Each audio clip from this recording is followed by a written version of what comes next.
कैसे हैं मेरे सी भाई लोग। आशा करता हूँ आप सभी लोग काफ़ी अच्छे होंगे। तो चलिए आज हमारा एक फ्रेश टॉपिक स्टार्ट हो रहा है AS5 नेट प्रॉफिट और loss for the period and prior period items. देखिए दोस्तों, अभी तक हमने जितने भी चैप्टर्स किए हैं उसको कॉन्सेप्चुअली काफ़ी अच्छे से कवर किया है। इस चैप्टर को भी हमें काफ़ी अच्छे से कवर करना है। ये चैप्टर थोड़ा सा थ्योरेटिकल है, हालांकि अभी तक हमने AS4 जो कंप्लीट किया था वो भी थ्योरेटिकल ही था और AS5 ये भी हमारा थ्योरेटिकल ही है, लेकिन ये थोड़ा सा टेक्निकल है उससे। एंड मैं साथ में ये भी कहूँगा ये एग्जाम के पॉइंट ऑफ व्यू से इम्पोर्टेंट भी है, तो हमें बिल्कुल केयरफुल होकर के पढ़ना है इसको भी और काफ़ी अच्छे से पढ़ना है। चलिए अब मैं आपको देखो दोस्तों, जैसा कि मैंने बाकी सारे एस में भी आपको कराया है, मैं आपको पहले कुछ जनरल डिस्कशन करूंगा मैं आपसे। अभी मैं आपको एस बता ही नहीं रहा, मैं अभी आपको एस पढ़ा नहीं रहा, कुछ हम जनरल बातें करेंगे। ठीक है, देखिए सबसे पहले तो मैं आपको कुछ पुरानी बातें याद दिलाना चाहूंगा जो मैंने तब बताया था आपको जब अपना अकाउंटिंग स्टैंडर्ड मैंने स्टार्ट किया था। अकाउंटिंग स्टैंडर्ड क्या करता है, ये चीजों को स्टैंडर्डाइज करता है, ये चीजों को क्या करता है, सिंपल करता है। ये एक प्रोसेस, एक फॉर्मेट, एक गाइडलाइंस देता है कि अगर हमें कहीं कुछ अकाउंटिंग में दिक्कत आ रही है, कुछ प्रेजेंटेशन में दिक्कत आ रही है, तो हमें किस तरीके से वो ट्रीटमेंट करना है, किस तरीके से हमें डिस्क्लोज करना है, किस तरीके से हमें प्रेजेंट करना है। ठीक है, ये एस फाइव भी हमें यही बताएगा कि हमें चीजों को क्रिटिकल कंडीशन में फॉर मोर क्लैरिटी हमें कैसे चीजों को डिस्क्लोज करना है। ठीक है, अब देखिए मैं आपसे एक बात पूछता हूँ मैं आपसे, एक छोटा सा एग्जाम्पल देता हूँ मैं आपको। मेरा जो सबसे प्यारा दोस्त है, आप सभी लोगों को भी पता है कौन है, सुखीराम। ये उसकी एक कंपनी है, सुखीराम लिमिटेड।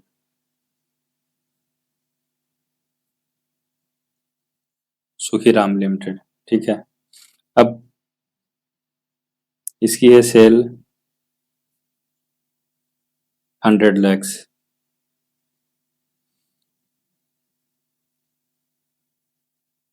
मान लो मटेरियल है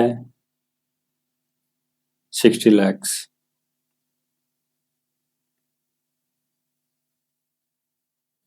लेबर हो गया 10 lakhs।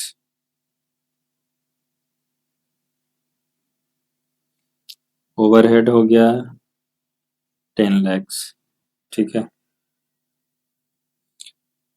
60 70 10 80, बाकी और भी मैं कुछ अदर एक्सपेंस मान लेता हूँ 5। ठीक है, इसका प्रॉफिट क्या आ गया, अगर मैं इसके प्रॉफिट की बात करूं, प्रॉफिट आ जाएगा 60 10 70 80 85 15 लाख। ठीक है, अब इसका एक कंपटीटर है प्यारे लाल।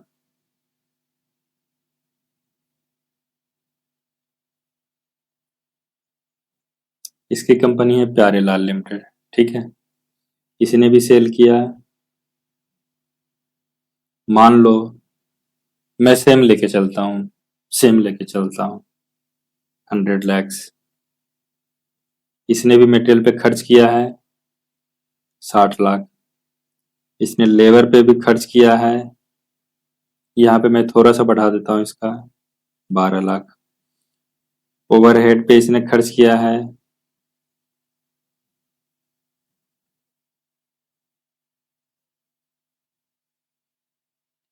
मान लो 10 लाख। ठीक है, अदर एक्सपेंस है इसका 3 लाख। ठीक है, अब इसका एक और एडिशनल खर्च है। ठीक है, अर्थक्वेक आई थी और उसमें इसको लॉस हो गया। ठीक है, लॉस फ्रॉम अर्थ क्विक, ये हो गया इसका 20 लाख। अब कितना हो गया, 72 82 85। ठीक है, और 20 105, यानी इसको लॉस हो गया 5 लाख का। ये लॉस है। अब मैं आपसे पूछता हूँ कि ये सुखीराम की कंपनी अच्छी है प्रॉफिट के मामले में या प्यारेलाल की कंपनी अच्छी है? आप यही कहोगे कि सर ये तो सुखीराम अच्छा है, ये 15 लाख कमा रहा है, ये 15 लाख कमा के दे रहा है, और ये प्यारेलाल तो 5 लाख लॉस में है। एक लेमैन क्या कहेगा? लेमैन तो यही कहेगा कि जिसमें प्रॉफिट ज्यादा है वो कंपनी अच्छी है, जिसमें प्रॉफिट कम है वो कंपनी अच्छी नहीं है। लेमैन तो यही कहेगा। लेकिन मैं आपको रोकूंगा एक बार को। आप डिटेल में देखो, अगर प्यारेलाल का 5 लाख का लॉस है तो वो क्यों आया है, वो उस लॉस का रीजन क्यों है? आप देखो इसका 20 लाख अर्थक्वेक की वजह से, 20 लाख का जो 20 लाख का जो लॉस हुआ है अर्थक्वेक की वजह से, अगर इस 20 लाख को आप हटा दो, 20 लाख को हटा दो, तो क्या ये दोनों तो इक्वल हो जाएगी कंपनी? अगर मैं ये 20 लाख को हटा दूं एक बार को, आप 20 लाख को हटा दो, 20 लाख को हटा दो, फिर क्या हो जाएगा? फिर तो ये भी प्रॉफिट में आ जाएगा, ये भी प्रॉफिट में आ जाएगा, 15 लाख। लेकिन उस अर्थक्वेक के लॉस की वजह से क्या था? ये लॉस में था 5 लाख। तो एक लेमैन क्या धोखा नहीं खाएगा? मेरा आपसे एक सिंपल सा सवाल है, क्या इस इन दोनों बैलेंस शीट को देख करके एक आम आदमी धोखा नहीं खा सकता है? वो तो कहेगा नहीं, सुखीराम की कंपनी अच्छी है, जबकि देखा जाए तो दोनों ही कंपनी अच्छी है। इसीलिए इंडस्ट्री में इस तरह की कई सारी समस्याएं आ रही थी, क्योंकि पहले क्या था, अगर कुछ इस तरह की एबनॉर्मल चीजें हैं तो उसको अलग से नहीं दिखाई जाती थी, वो एक साथ ही आ जाती थी।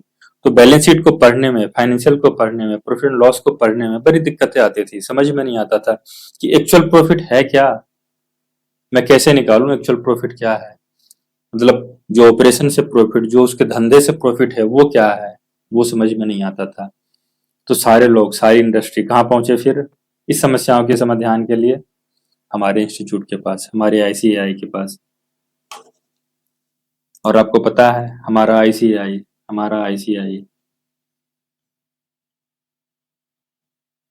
ये कितना होनहार है। इन्होंने कहा ठहरो, आपको चिंता करने की कोई जरूरत नहीं है, मैं आपको बताऊंगा, मैं आपके लिए एस बनाऊंगा, मैं आपके लिए एस 5 बनाऊंगा, और एस 5 बताएगा कि आपको कैसे ट्रीटमेंट करना है। अगर कोई एबनॉर्मल आइटम है, इस तरह की चीजें हैं, एक्सेप्शनल आइटम है, तो उसको किस तरीके से दिखाना है बैलेंस शीट में, किस तरीके से दिखाना है फाइनेंशियल में, किस तरीके से दिखाना है प्रॉफिट एंड लॉस स्टेटमेंट में, ये एस 5 आपको बताएगा। मैं आपको एक और एग्जांपल देता हूँ, बड़ा प्यारा एग्जांपल है, आपको और चीजें क्लियर होगी। अभी देखो, मैं आपको फिर से बताता हूँ, मैं आपको एस 5 नहीं करा रहा, मैं आपको एस नहीं बता रहा, मैं आपको जनरल बातें बता रहा हूँ, आप समझो। अभी आपको रटना नहीं है, आपको कॉन्सेप्ट को समझना है। एक बार आपका कॉन्सेप्ट क्लियर हो गया तो आपको रटने की जरूरत नहीं पड़ेगी। मैं हमेशा बच्चों को एक बात बोलता हूँ, अकाउंट्स और लॉ लॉजिक पे बेस्ड होता है, कई बार रटना पड़ता है, लेकिन 99% लॉजिक पे बेस्ड होता है। अगर आपने चीजों को एक बार अच्छे से समझ लिया तो आपको रटने की जरूरत नहीं पड़ेगी। आप देखो, ये है फाइनेंशियल ईयर 22-23, ठीक है। अब एक एक्सपेंस था, मान लो मैन पावर का एक्सपेंस 10 लाख का, अकाउंटेंट गलती से इसको बुक करना भूल गया, ठीक है, मिस्टेक।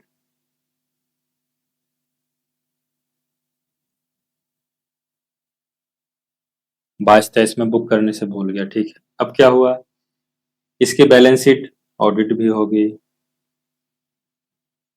साइन भी हो गया। अब क्या हम इसको ले सकते हैं 22-23 में? अब तो हम ले ही नहीं सकते, क्योंकि ऑडिट भी हो गई, साइन भी हो गया, हम तो कुछ कर ही नहीं सकते अब इसका 22-23 में। अब आता है साल 23-24, अब आता है 23-24, ठीक है। अब 23-24 की जो कहीं ना कहीं इसको तो लेना तो पड़ेगा। अब 23-24 की आती है फाइनेंशियल, तो 23-24 में ये जो मैन पावर का खर्चा है ये 23-24 में बुक हो जाता है। ठीक है, ठीक है। अब आप बताओ कि क्या 23-24 का जो मैन पावर का खर्चा है क्या 10 लाख से बढ़ेगा? नहीं। आप देखो, मान लो मैं एक छोटा सा एग्जांपल लेता हूं, मान लो सेल है, सेल है 100 लाख, मटेरियल हुआ 60 लाख, लेबर हुआ 10 लाख। ठीक है। अब नहीं, सॉरी, आप लेबर को कर दो, लेबर को कर दो 15 लाख, और इस 15 लाख में, इस 15 लाख में ये 10 लाख भी इंक्लूड है। ठीक है, इस 15 लाख में ये 10 लाख भी इंक्लूड है। ठीक है, यानी इस 15 का ब्रेकअप क्या है? 10 और 5। ठीक है, 5 इस साल का है, 10 पिछले साल का है। ठीक है, ओवरहेड है मान लो 5 लाख। ठीक है, तो इसका प्रॉफिट क्या हो गया? 60-20-80 यानी कि 20 लाख का प्रॉफिट है। अब आप एक चीज बताओ, एक चीज बताओ कि एक्चुअल में 23-24 का प्रॉफिट क्या है? एक्चुअल में 23-24 का प्रॉफिट क्या है देखा जाए तो? अगर ये 10 लाख इंक्लूड नहीं होता पिछले साल वाला, तो ये जो 15 है, ये जो 15 है, 15 नहीं होता, ये तो 5 होता, ये तो 5 होता, और ये जो 20 है, ये 20 नहीं होता, ये तो 30 होता। एक्चुअल में तो 30 लाख का प्रॉफिट है, एक्चुअल में तो 30 लाख का प्रॉफिट है। तो अगर अगर मैं इस साल की बैलेंस शीट को, इस साल के फाइनेंशियल को रीड करूंगा, तो मैं तो यही कहूंगा ना, अगर मेरे पास ये सब कुछ अलग से इंफॉर्मेशन ना हो, ये 10 लाख पिछले साल का भी खर्चा है इसके अंदर, तो मैं तो यही कहूंगा कि 20 लाख कमाया है कंपनी ने, जबकि कंपनी ने एक्चुअल में क्या कमाया है? 30 लाख कमाया है। तो क्या ये सरासर नाइंसाफी नहीं होगी? ये सरासर गलत नहीं होगा? ये गलत इंटरप्रिटेशन नहीं होगा? एस 5 इसके बारे में भी बताएगा कि हम क्या करेंगे। एस 5 कहता है कि आप इस तरह की चीजों को अलग से बताओ, उसको सेपरेट डिस्क्लोज करो। कोई अब नॉर्मल आइटम है, जो मैंने पिछले एग्जांपल में आपको बताया था, अगर कोई अब नॉर्मल आइटम है तो आप उसको अलग तरीके से दिखाओ। अलग तरीके से मतलब सेपरेट बताओ। पहले जो इस साल की जो नॉर्मल चीजें हैं उसको एक साथ दिखाओ, और जो अब नॉर्मल चीजें हैं, जो पिछले साल की चीजें हैं, उसको आप अलग दिखाओ, उसको आप सेपरेट दिखाओ, सो दैट पढ़ने वाले को क्लैरिटी रहे कि हाँ, एक्चुअल ऑपरेशन से इनकम, एक्चुअल इस साल से इनकम क्या आया है। ठीक है, सो दैट कोई कंफ्यूजन ना रहे, कहीं भी कोई मिस इंटरप्रिटेशन ना रहे। इसीलिए इन सब चीजों के समाधान के लिए ही AS 5 को लाया गया, AS 5 को बनाया गया। ठीक है, तो हम AS 5 में इन्हीं सारी चीजों को समझने वाले हैं। अब आपको एक मोटा मोटी एक आइडिया आ गया होगा कि AS 5 एक्चुअल में बताता है क्या है। देखिए, मैं आपको एक बात और बता देता हूँ, AS 5 में हम कोई ट्रीटमेंट नहीं पढ़ने वाले हैं कि अकाउंटिंग का ट्रीटमेंट क्या होगा। AS 5 एक्चुअल में ये डिस्क्लोजर बताता है। AS 5 एक्चुअल में ये प्रेजेंटेशन बताता है कि हमें चीजों को कैसे प्रेजेंट करना है, so that balance sheet and financial के रीडर को काफी आसानी हो समझने में, बैलेंस शीट को कहीं कोई उसको कंफ्यूजन ना हो, कहीं कोई डॉट ना रहे, कहीं कोई गलत इंटरप्रिटेशन ना निकाल ले वो। ठीक है, AS 5 हमें यही बताएगा।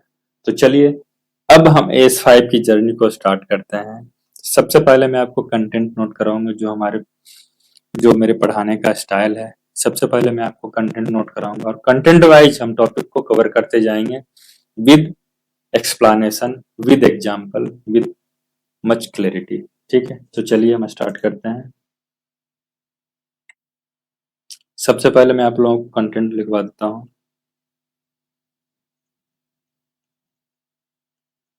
इसमें हम कवर क्या क्या करने वाले हैं।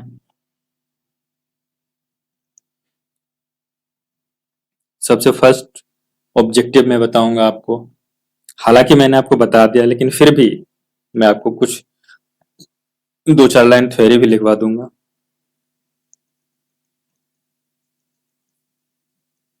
ऑब्जेक्टिव, फिर स्कोप, मतलब इसमें कवर क्या क्या होगा AS 5 में। Third,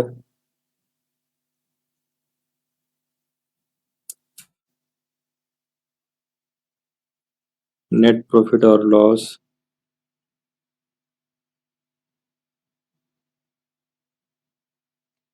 for the period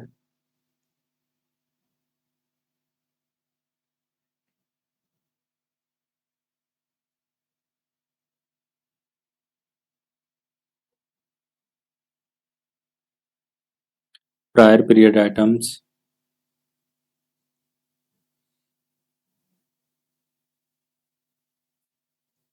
change in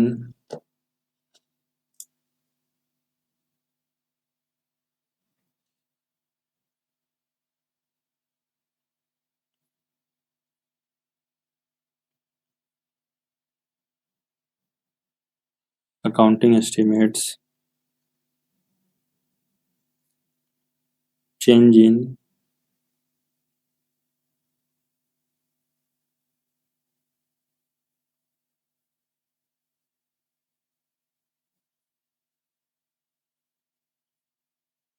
accounting policies।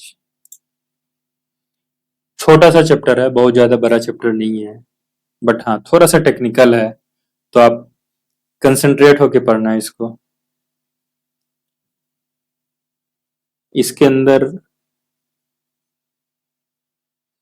पढ़ेंगे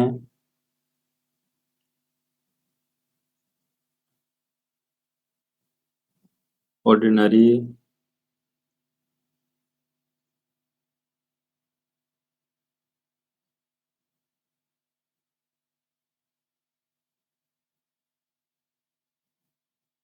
एक्टिविटीज,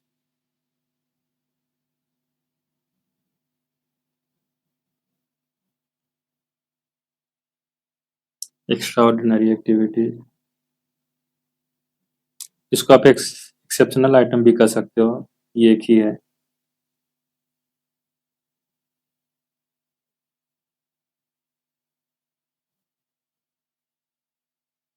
एक्सेप्शनल आइटम्स, ठीक है। मेजरली हमें यही टॉपिक कवर करने हैं चैप्टर के अंदर। अब हम एक एक करके टॉपिक को कवर करते जाएंगे, ठीक है। चलिए आज की क्लास के लिए इतना ही, छोटा सा ये लेक्चर था इसका, इस टॉपिक का। मैंने सोचा एक ब्रीफ इंट्रोडक्शन दे दूं इस टॉपिक का, ठीक है। अब अगली क्लास में हम टॉपिक वाइज स्टार्ट करेंगे।